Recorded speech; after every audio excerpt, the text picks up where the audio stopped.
Welcome to Weather to Watch. The first thing I will highlight is how rain is now moved into the south central and central plains. The map you're seeing here is for tomorrow, so heavy rain and some flash flooding potential. Let's dive right into it. Hello, I'm meteorologist Ted Keller. So twice a week they run basically a weekly analysis of some parameters from the European model, and it's basically all about how far from normal things are. So one of the maps they actually produce is a precipitation rate anomaly. It just means is it raining or snowing harder than it probably should be for this time of year compared to the normal. And so you see this large area here, which is going to match up really well with what I'm about to show you, of precipitation rates that are a little bit high. Meanwhile, in the Northwest, it's looking very low, suspiciously low. Usually there's always something going on up here, but that's very low. Also, throughout California and Arizona, the anomaly rates are pretty high. So if we take a look at what human forecasters have come up with for total precipitation over the next 5 days, you'll see this area here where it turns to a red, that's 2 inches right there, where it turns to the yellow color, that's 4 right there. And there's some parts of South Texas, South Central Texas that have gotten over that color line there to about 6. Let's take a closer look at that. And no, these are individual cities, so you're not always going to see the 6, but that's what these little areas right here and here are.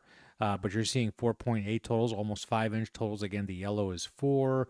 The red stretches all the way up into southwest Missouri and covers a lot of Texas. So let's take a look at that series of maps. So this one is not the one I had at the beginning. It's actually for the rest of tonight through 7 a.m. So there's a moderate risk, at least a 40% chance here in extreme south central Texas of guidance basically being exceeded for flash flood warnings. So, and the deeper this color, basically, the more likely it is that rain will produce flash flood warnings in that area. And that's a function of not only how the rain falls, but also the conditions down there and the terrain and everything else that would factor into why you would issue a flash flood warning. So that's that. And then we go to one more day ahead, tomorrow, Thursday. This is essentially unchanged.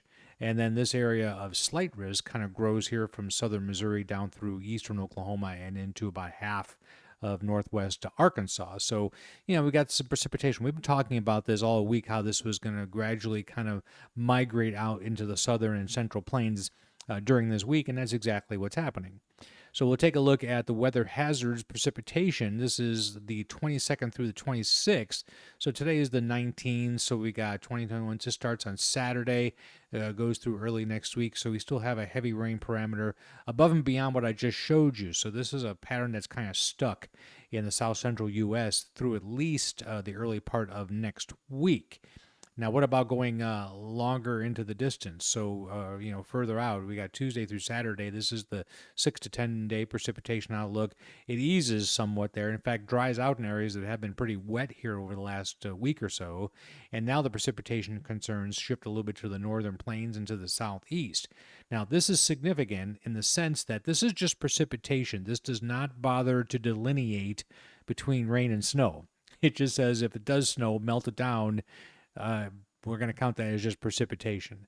So this is significant, especially if I show you the next one. So this is Tuesday through Saturday. Now we move 2 days ahead to Thursday, which is Thanksgiving, through Wednesday of the following week. That gets into early December. We're starting to see a high confidence of above normal precipitation, quote unquote, in Montana. And I have a strong suspicion that a lot of this is going to be snow. Let's take a look at temperature trends. Very interesting.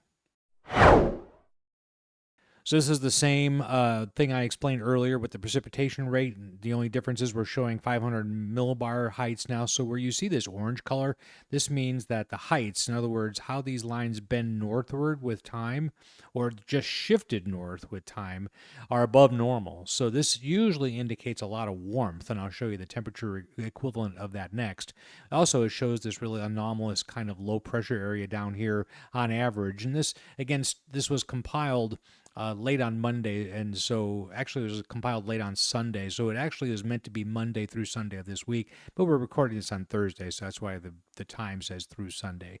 But anyway, this is one thing that has been responsible for the heavier rains, and that's now what's moving out into the central plains. If we look at the temperature anomaly, this is really pretty crazy. We have 20 degree plus temperature anomalies in Arkansas, and much of the nation is experiencing warm temperatures, except where it's cloudy and rainy or has been. It won't be maybe for the end of this period through Sunday, but it is right now. So again, this is an average over a week, but look how much of Canada is above normal.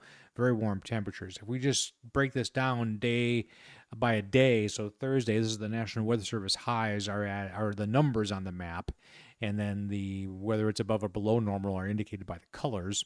And so, yeah, continue to be really cool in the southwest and a little bit of a chunk of the eastern seaboard and into New England. And again, it's kind of weird because so we have a high temperature in Caribou, Maine of 35, and that's actually considered a normal temperature. So again, keep in mind that human sensibilities and comparing something to normal are two different things. What you consider warm, it would maybe, I don't know, maybe you consider temperatures in the 60s and 70s warm. But if it's a high of 35 and that's actually considered normal, you wouldn't consider that warm. But someone up there, compared to what they're used to, would consider that a pretty nice day. Anyway, that's Thursday. We skip 2 days ahead to Saturday. Still much of the country baking in above normal temperatures, especially over the northern plains and in the southeastern U.S. And even by Monday of next week, nothing knocking on the door quite yet, although we're watching this area up here. I'll show you a map here in a minute. But this is Monday. The degree to which things are above normal has changed, but the placement is relatively the same. That's Monday. So starting on Tuesday through Saturday, the 6 to 10 day temperature outlook. Again, the colors indicate confidence. So the deeper reds up here indicate that there's a high level of confidence it'll be above normal in Florida. And look, it's starting to creep into Montana here through this period. It's cooler temperatures, but that kind of spills into the plains too. So what that tells me, when you just look at this, it tells me that the jet stream is dipping down like this across the central plains, ridging here, and then a ridge of high pressure probably over here, creating that warmth over Florida.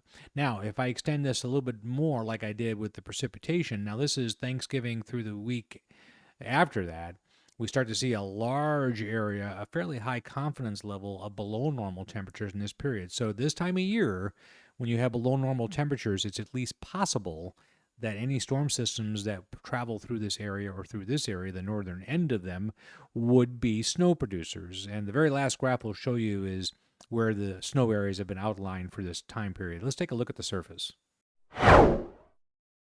Of course, I say surface. What I really mean is just a good old-fashioned analysis of what's going on. So this was from earlier in the afternoon before the sunset starts to enter the right side of the screen. You see a pretty rich and kind of a diffluent flow, meaning that the air is kind of separating out. You can just tell by the clouds and what they're doing that air is separating from in that area right there. I watched high cirrus clouds in southwest Missouri blow over all day today. Pretty dense, actually. But as far as a lot of precipitation, there's some here. We'll show you a radar in a minute. But much of the country is experiencing actually a fairly zonal flow, meaning everything is just kind of moving from west to east, a little trough off the east coast, yes, and then this deep trough in the southwest, and then, yeah, a little bit of a ridge, especially in the deep south. But this is the area that is quickly going to overcome the ridging, and this entire train of wind right here is going to help to bring moisture, maybe even as far as from the Pacific, into this area, which is why the rain areas that I outlined are so significant. Remember, they were right here and even deeper into the weekend down here. On the surface map, we have a stationary front that runs from North Carolina to the panhandle of Texas. High pressure centered over the Great Lakes, front kind of draped through the northern plains.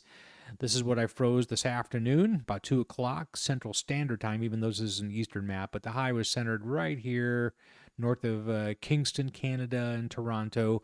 With, as is typical around a high, the flow goes out like this in a clockwise fashion and across the isobars. So we see this return flow here setting up Chicago. These temperatures are model temperatures, so they may not have been the exact readings at 2, but they're pretty close. Because it's modeled data. It was not actually sensed data. I did want to show you a radar showing you that precipitation there in West Kansas this afternoon and that rotating precipitation there from Phoenix up to just east of Las Vegas. Are any of these areas severe weather threats? Let's take a look at that. Well, the risk level is not very high, but it's the lowest of 5, but it's called a marginal risk. And it does cover a large part of Texas, eastern Oklahoma, Oklahoma City, Tulsa, and that, just barely up into Springfield where I live, Joplin, under a marginal risk. Almost all of this, especially this part of it right here, is hail potential, and that's about it. And then if we go to tomorrow, Thursday, it doesn't change a whole lot. It just kind of travels south a little bit, but it's still just a moderate risk area. Again, hail, gusty winds, not a large tornado threat here, and not a large threat in general, but something to keep an eye on in these areas in the slightly darker green. Now, finally, let's take a look at what that snow update looks like. So this is a map that's produced by the government. It just outlines a slight risk of heavy snow. Heavy snow is their definition. I think it's 4 inches or more of snow. It might be 6. I'm not sure. I haven't checked lately. But this starts on the 27th. So that would be basically around Thanksgiving and into the early weeks, the early days of December there. So we have a slight risk that covers a pretty broad brush area, not only across the central and northern plains and in the northeast, but also in the mountainous areas out west too. So it's only a slight risk, 20 to 40% chance of it happening in this zone. But again, it's all connected to what I showed you earlier, which was a kind of a depression of the 500 millibar flow. Now, right now it's ridging and warm, okay? And then it's going to be replaced by troughing and cold. So that just kind of leaves the door open for any storm systems here to produce snow. And it could be right around Thanksgiving or perhaps the weekend after. It's a very heavy travel time. So I figured I'd show you that map again. And I'll continue to update as we have more weather to watches coming up later in the week. Thanks for watching this edition of Weather to Watch. It comes out every other day, or as the weather necessitates. Please remember to share this with your friends, subscribe to the channel, or at the very least, like what you just watched. Thanks.